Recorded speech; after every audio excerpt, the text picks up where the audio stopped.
Representative अपने हलके से पाकिस्तान का मुकदमा लड़ने वाले इंटरनेशनल स्टेज पे, चाहे वो रेमंड डेविस हो, चाहे वो ड्रोन अटैक्स हो, चाहे वो पुलवामा हो, चाहे वो पैलेस्टाइन का इशू हो, चाहे वो कश्मीर का इशू हो, हमेशा, चाहे वो रियासती इदारों का दिफा हो, चाहे फ़लस्तीन का मसला हो, हमेशा पाकिस्तान का मुकदमा लड़ा, बहुत आला तरीके से लड़ा। मगर आज जो उनके साथ किया गया है, उससे सिर्फ आप शर्मसार नहीं होंगे, आपका दिल रोएगा, आपको गुस्सा आएगा। अगर आपको लगा कि वो धक्के जो उन्होंने अडियाला के बाहर दिए अगर वो बुरा था, तो कल रात जो उनके साथ SHO जमाल ने किया है वो उससे भी बुरा है। ये वही SHO हैं जो उन्हें धक्के देकर लेकर गए थाने में, उन्हें ठुड्डे मारे, मुक्के मारे, टॉर्चर किया गया। एक साबका वजीर खारजा को जो पाकिस्तान को इंटरनेशनल स्टेज पे रिप्रेजेंट करता है, एक वाइस चेयरमैन पाकिस्तान तहरीक इंसाफ का जो इस वक्त इंतखाब लड़ने जा रही है, ये है वो लेवल प्लेइंग फील्ड, ये है वो लेवल प्लेइंग फील्ड जिसकी हम इल्तिजा कर रहे हैं।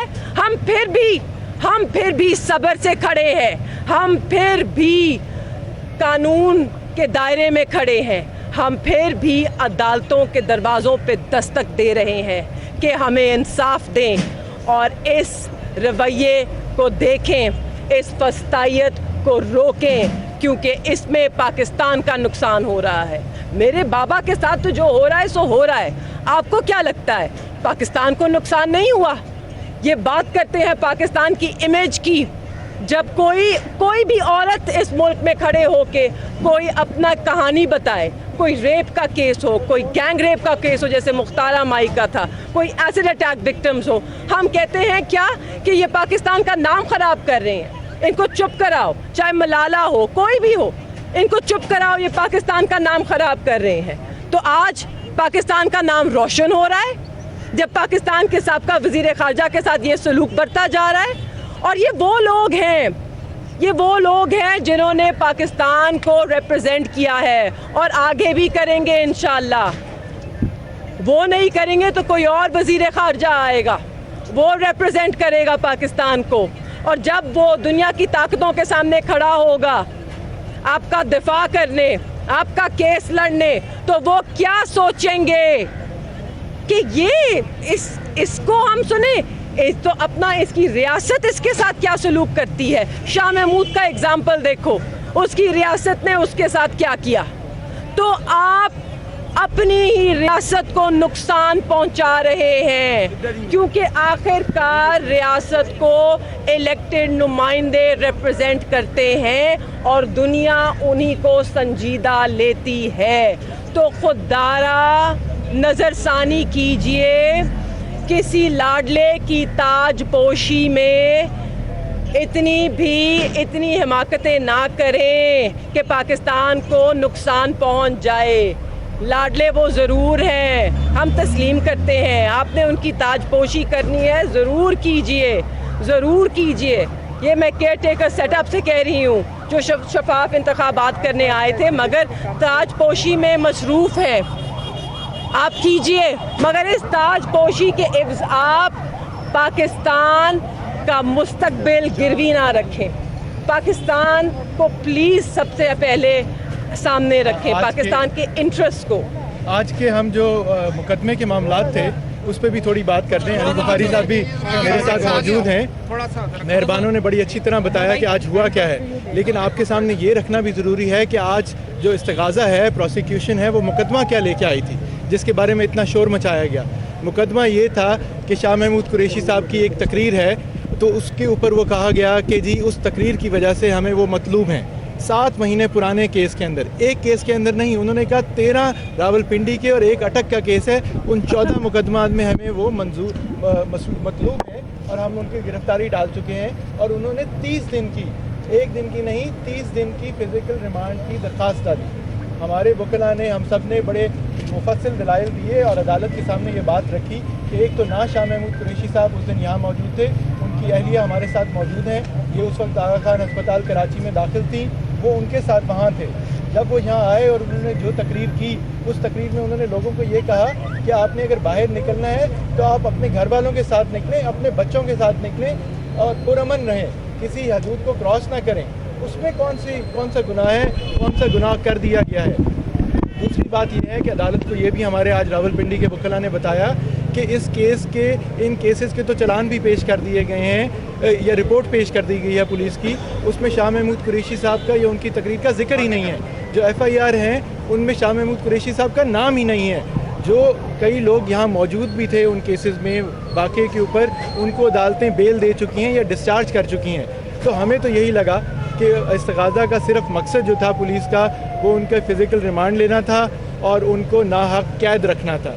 आज जज साहब ने बड़ा टाइम लिया, हम अदालत में ही मौजूद रहे, उन्होंने सारी बातें सुन के यकीनन ज़रूर उन्होंने हर चीज़ देखी होगी, उन्होंने ये मुनासिब समझा कि जो प्रोसिक्यूशन की रिक्वेस्ट थी वो फजूल थी, वो नाहक थी और उन्होंने जुडिशल रिमांड का कहा है। ज़ाहिर है हम सारे जो कानूनी अपने बाकी चारागोई होगी वो करेंगे, लेकिन ये अच्छा एक फ़ैसला है और हम जज साहब के इस इक़दाम की तायीद करते हैं। अच्छा, आप ये बताइएगा कि आपने कहा कि जैसे SHO ने उनको ठुड्डे मारे और मतलब उनको रात को जगाई रखा, तो शाह महमूद कुरैशी से आपकी खुद बात हुई, उन्होंने क्या बताया? जी, ये उन्होंने सिर्फ मुझे नहीं बताया, ये उन्होंने अपनी जो स्टेटमेंट रिकॉर्ड कराई है जज साहब के सामने, ये कोर्ट रूम के रिकॉर्ड पे मौजूद है ये बात कि ना सिर्फ उनको ठुड्डे मारे, ना सिर्फ उनको मुक्के मारे, ना सिर्फ उनको रात को सोने नहीं दिया गया, एक ठंडे कमरे में उनको बंद कर दिया गया, ना वहाँ पे पीने का पानी था, ना वहाँ पे कोई फ्लश था, तो ना वहाँ पे बाल्टी थी पानी की, ना वहाँ पे वुज़ू का पानी था। तो आप सोच सकते हैं कि किस तरह उन्हें रखा गया। जब उनकी रात को आँख लगी तो इन्होंने बत्तियां जला दी, सारी रात उन पे बत्ती जलाए रखी और बाहर से शोर मचाया, कहे लगाए, बस इनको तंग करने के लिए। मैडम ये बताइए, उन्होंने एक सेकंड, उन्होंने मेडिकल एड भी मांगी। उन्होंने कहा कि मुझे सांस लेने में दुश्वारी हो रही है, आप मुझे एक हॉस्पिटल ले जाए, चेस्ट में टाइटनेस महसूस हो रही है चेस्ट में, मगर उसके बावजूद वो उन्हें अस्पताल नहीं लेके गए। He was denied his right to medical aid. अच्छा मैडम, ये बताइएगा कि आपने कहा पुलिस वालों ने ज़ुदुकोब किया है, ज़्यादती की है, तो क्या आप उन पुलिस वालों के खिलाफ या DIG IG के खिलाफ अदालत से रुजू करेंगी और ज़मानत का क्या करेंगे? देखिए, ये इन सारे मामलात को हम देखेंगे। अभी तो हम आपके सामने फैमिली के साथ अदालत से बाहर आए हैं। जहाँ तक बाकी मामलात की बात है हम उनको बिल्कुल देखेंगे, लेकिन मैं एक चीज़ हमारे सामने आज क्लियर हो गई है, जहाँ पुलिस की मज़ीद एक दिन की भी फ़िज़िकल रिमांड की दरख्वास्त मंजूर नहीं की गई, उससे ये बात वाज़ेह है कि इन 14 के 14 केसेस फजूल हैं शाह महमूद कुरैशी की हद तक और इनकी कोई टांगें नहीं हैं। सो बस हमें इसमें कानूनी चाराजोई के अंदर घसीटा जा रहा है ताकि इन सब के अंदर बेल्स के लिए, डिस्चार्ज के लिए अप्लाई किया जाए, एक अदालत से दूसरी अदालत जाया जाए, और वो सारा काम हम करेंगे इंशाल्लाह, और शाह महमूद कुरैशी साहब इलेक्शन भी लड़ सकें। मैं आखिर में एक चीज़ ज़रूर कहना चाहती हूँ, मतलब शुरू करने से पहले 9 मई की हम मजम्मत करते हैं, आप भी करते हैं, पाकिस्तान का हर बाशऊर शहरी उसकी मजम्मत करता है, करता आया है, करता रहेगा।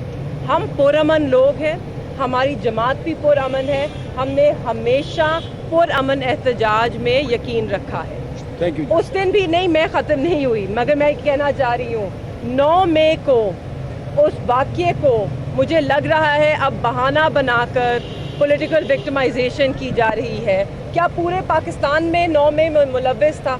7 माह गुजर गए, रोज़ नए नाम दर्ज किए जाते हैं, और अगर अब आप देखें तो इसे सियासी जो पॉइंट स्कोरिंग है, पॉइंट सेटलिंग है, उसके लिए इस्तेमाल किया जा रहा है। तो खुदारा ऐसे ना कीजिए, शफाफ इन्वेस्टिगेशन कीजिए। मेरी सुप्रीम कोर्ट से ये दरख्वास्त है, CJP साहब, फायजीसा साहब से, मंसूर अली शाह साहब से, अतर मिनल्ला साहब से, क्योंकि ये 3 कॉन्स्टिट्यूशनलिस्ट हैं, ये सिविल लिबर्टीज़ को बहुत सीरियसली लेते हैं और ये डिफेंडर्स हैं मेरी नज़र में of civil liberties in this country. तो I request you sirs, please आप इस पे इन्वेस्टिगेशन कीजिए, नज़रसानी कीजिए, ताकि लोगों को 9 मई के केसेस में आज 6-7 माह गुजर गए हैं, आज भी लोगों को उसमें मुलव्विस किया जा रहा है और हरासा किया जा रहा है। प्लीज़ इन्वेस्टिगेट ताकि ये मिसयूज़ ना हो। یہ جو واقعہ ہوا افسوسناک واقعہ تھا، ہم مذمت کرتے ہیں، مگر اس کا غلط استعمال کیا جا رہا ہے، خدا را اسے روک